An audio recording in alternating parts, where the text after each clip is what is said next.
யுத்தத்தின் 12ஆம் நாள் ஒரு ரணபூமியவே அதிர வைக்கிறான் அபிமன்யு. துரியோதனன் சார்பா வந்திருந்த அத்தனை மன்னர்களையும் அம்பாளியை துரட்டி விரட்டுறான். துரியோதனனோட மாபெரும் சேனை அபிமன்யு கையில இருந்த வில்ல பார்த்த உடனே பயந்தோடுது. அபிமன்யு அம்பு மழையால கௌரவர்கள் குருதியால சிவந்து காணப்படுது. 12ஆம் நாள் போர் முடிஞ்சு கௌரவர்கள் பாசறையில தொடர் தோல்வியை சந்திக்கிற துரியோதனன் சித்தம் கலங்கி போயிருந்தான். துரோணரிடம், நீங்கெல்லாம் ஒரு குருன்னு வெளியே சொல்லிக்காதீங்க துரோணரே, நீங்க சொன்ன வாக்கையும் காப்பாத்தல, இதுல சமசப்தர்களோட பாதிப்படைய அர்ஜுன அழிச்சிட்டான். உங்களை சேனாதிபதியா போட்டது பெரிய தப்போன்னு எனக்கு தோணுது. உங்க சிஷ்யன் அர்ஜுனன் தோத்தரக்கூடாதுன்னு இப்படியெல்லாம் யோசனை சொல்றீங்களோ?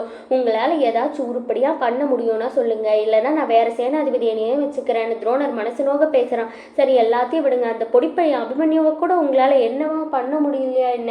நீங்க என்ன பண்ணுவீங்களோ தெரியாது, அந்த அபிமன்யுவை நாளைக்கு ஒரு வழி பண்ணியே ஆகணும், அவனுக்கு சரியான பாடம் புகட்டியே ஆகணும். இதை கேட்ட துரோணர், தன்னை கையாளாகாதவன்னு சொல்றானேன்னு சொன்னதை கேட்டு மனம் வாடுற